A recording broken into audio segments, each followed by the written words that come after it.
hey, d'ailleurs, merci de nous accueillir chez toi. Oui, en partie.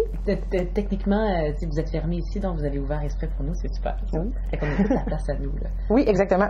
Et c'est assez rare quand même que tu prends le temps de t'asseoir ici, j'imagine, quand tu es si Henri savait. Oui, en effet, à vrai dire, c'est une première fois dans mon cas. Complètement. Clémence, OK, pour les gens du coin, cet endroit-là est connu depuis longtemps. C'est un endroit qui était, somme toute, assez mythique. Là. Oui, comme on disait à l'époque, chez Henri, qui se trouve à être l'oncle de ma mère, à vrai dire, si on veut.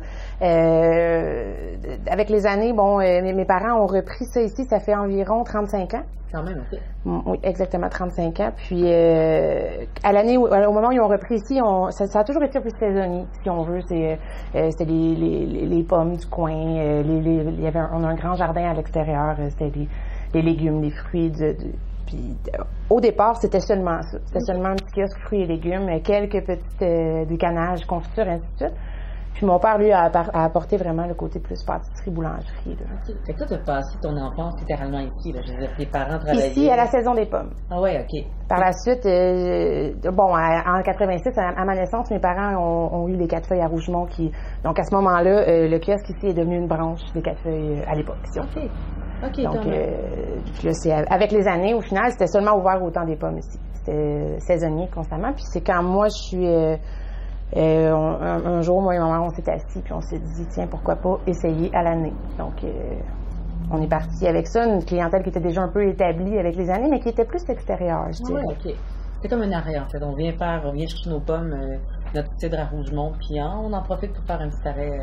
Entre autres, mais c'est connu dans le coin ici, le temps des pommes, on évitait à une certaine époque la rue principale parce que c'était incroyable, là, le trafic était insoutenable. Donc les clients, même encore aujourd'hui, il y a des gens qui arrêtent ici puis qui rentrent puis qui disent, mon Dieu, vous êtes ici depuis combien de temps? 35 ans? Les gens, tranquillement, avec le fait d'être ouvert à l'année, notre clientèle est de plus en plus locale, si on veut, là, mais... Donc, en gros, c'est j'imagine. Donc, c'est un projet avec ta mère? Oui, mon frère aussi inclus.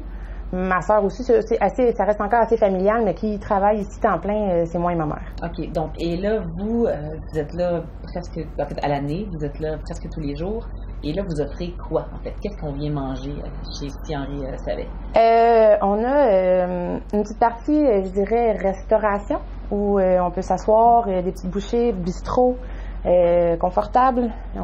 Beaucoup nous disent qu'ils ont l'impression de manger chez grand-maman. Ah, j'aime beaucoup le principe. On a cette partie-là. On a aussi la partie plus mets préparés, rapportés à la maison, prête à cuire, qui, ça, est de nos jours vraiment super populaire, si on veut. Là. C'est côté pratique avec la routine de la maison, la famille et tout. Là.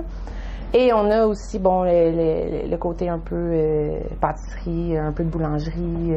Un peu, je veux dire, cette tarte-là, elle est juste... c'est toi qui l'as fait? C'est moi qui l'ai fait, mais l'histoire de la recette, je la dois à mon père. C'est mon père qui si je me trompe pas, là, je veux pas trop m'avancer, mais c'était à son cours de cuisine à l'époque à l'ITHQ qui avait fait cette recette-là avec son professeur. Comment elle s'appelle, cette tarte-là? C'est la tarte Rougemont. OK, idéalement, donc j'imagine tarte aux pommes. Oui, c'est une tarte aux pommes avec une préparation crémeuse à l'intérieur qui vient un peu mixer le classique de la crème sur la tarte aux pommes chaude, mais en y ajoutant un petit plus. Juste à nommer, en fait, à exprimer c'est quoi cette tarte-là, on dirait que en fait, ce qui est beau dans ta famille, Clémence, c'est que vous êtes visiblement tous des créateurs, des producteurs, mais de plein de types de produits différents, mais tout ça souvent en rapport à l'alimentation. Hein? Oui, entre autres, oui, en effet. Devant nous ici, on a les produits à mon père qui sont en vente ici en ce moment. J'ai aussi les produits du ciel que mon frère est une branche maintenant une branche de cette compagnie-là. Et on a aussi, son cidre qui est nouvellement sur le marché cette année. Je vais goûter, mais je vais prendre un petit chaîne avec toi. Santé. Alors, donc, un cidre nouveau, là, c'est tout. Qui est nouvellement sur le marché cette année, qui est produit ici à Rougemont, là, dans la montagne. C'est bon. Oui. Écoute, c'est ça. Ça goûte Rougemont pas mal. Hein. Plus, donc, vous aussi, si Henri savait, vous avez aussi votre petite collection, si je peux dire, votre petite variété. Oui, si on veut, une recette qui vient de ma tante Lucille, qui se trouvait à être la femme de Henri. La relais chez Zucchini, qui, nous, on la distribue dans des petites épiceries fines. Notre salsa aussi qui est aussi distribuée. Et la fameuse relish à hamburger et hot dog de base, mais qui est tout aussi très populaire quand c'est fait maison, toujours meilleur. Okay. Et encore une fois, tout ça, c'est fait maison, en fait. Oui. C'est fait à la main par les membres de ta famille. Oui, exactement. Écoute, je veux dire, les parties chez vous, ça ne doit pas avoir de sens. Je m'excuse, mais les fêtes à Noël, je veux dire, la tablée doit être remplie de trucs super délicieux. De nourriture et d'alcool qui coule à flot, ça, je peux vous l'avouer. C'est des vrais bons vivants, là. Ah oui, vraiment, oui. Des bons buveurs, des bons mangeurs, des bons vivants, oui. C'est peut-être pour ça que les gens, quand ils viennent ici, ont l'impression d'être comme justement chez grand-maman ou à la maison, parce que c'est vrai que chez Si Henri Savet, ben, on a vraiment cette impression-là de faire comme je suis venu ici, même si où je connais ça, où je connais ces gens-là, où je me sens bien, en fait. C'est peut-être cette impression-là que vous donnez aussi. Oui, puis en ayant surtout notre clientèle, bon, mais moi, j'élève mes enfants au travail, mes enfants courent un peu au travers de tout ça dans la cuisine, ma famille travaille, ils donnent un coup de main, j'ai ma marraine qui est en plein avec moi, j'ai mes 2 tantes qui sont là dans le temps des pommes à la vente, ça a toujours été axé sur la famille. Donc, j'imagine que ça se sent un peu quand on rentre. Le côté, on est à l'aise, c'est aussi visiblement, comment je peux dire, familial. C'est rustique. Je pense que oui, on peut facilement se sentir bien chez Si Henri Savet. As-tu toujours été, Clémence, as-tu toujours été dans la région de Rougemont? Est-ce que tu as toujours habité ici ou est-ce que tu t'es exilée à un moment donné? Je me suis exilée pendant, je dirais, environ 5-7 ans. J'ai été dans le coin de Granby, plus dans ma période rebelle, si on veut. J'ai travaillé dans les bars, j'ai travaillé dans plusieurs petits commerces semblables à ici, d'ailleurs. C'est là où j'ai été chercher le plus gros de mon expérience dans la gestion de petites entreprises comme ça. Mais je suis revenue ici, dans le fond, on s'est bâti depuis 4 ans ici à Rougemont. On s'est détaché, moi et mon frère, en arrière ici. On vit comme une petite commune familiale. Oui, tout le monde habite un peu dans le même coin, en fait. Oui, exactement. Mon frère est derrière. Il y a juste ma soeur qui est à Montréal encore en ce moment, mais mon frère est avec moi ici derrière. Ma mère reste ici sur les lieux, dans le même bâtiment que Si Henri. Puis mon père est dans la montagne, près de la cidrerie du chemin des Sept, finalement. C'était important pour toi de revenir éventuellement créer ta propre entreprise, ton restaurant, tes produits avec ta famille? C'était important. Je dirais que c'est devenu important. Au départ, bon, le choix, la vie a fait en sorte qu'on a tous dû choisir des routes différentes. Je dirais que ce qui m'a ramené un peu au niveau de ces racines-là, c'est de tomber enceinte de mon premier enfant. Là où j'ai eu à prendre des décisions sur ma vie, sur mes choix d'enfant, ça nous pousse à prendre des responsabilités, si on veut. Il paraît, oui. Exactement. Donc, moi, je suis née dans les chaudrons. J'ai été élevée au milieu de la cuisine. J'ai appris de cette façon-là. Donc, ça m'a fait me dire pourquoi pas essayer au final de faire un peu le même principe. On avait déjà une bonne base qui était partie, puis pourquoi pas continuer avec l'aide de mon frère, l'aide de ma mère, l'aide de ma soeur. On est une super de belle équipe. On fait ça ensemble. Puis je pense qu'aujourd'hui, on est bien là-dedans. Puis c'est agréable. On a une super de belle clientèle qui, comme on dit, devient quasiment presque comme de la famille. Puis après ça, c'est notre 8e année où on est presque à l'année, si on veut. Là. Puis on réalise que c'est le fun. C'est un beau bébé, si on veut. Puis, tu sais, c'est drôle en plus parce que, évidemment, tu parles des racines familiales puis de ce projet familial-là. Nous, la première fois qu'on a entendu parler de vous, en fait, c'est une autre famille, en fait. C'est la famille Robert qui nous a dit absolument que vous ayez mangé au restaurant Si Henri Savet. Ah oui, mon Dieu!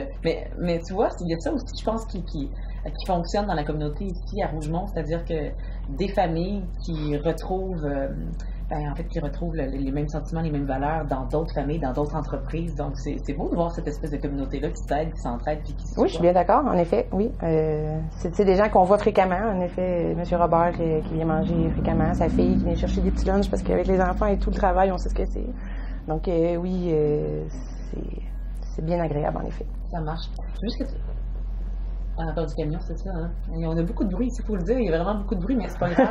On est effectivement, ça fait vrai, c'est réel. Oui. On aime ça, ça fonctionne. Je veux juste que tu me parles rapidement, en fait, les produits de ton père m'intriguent.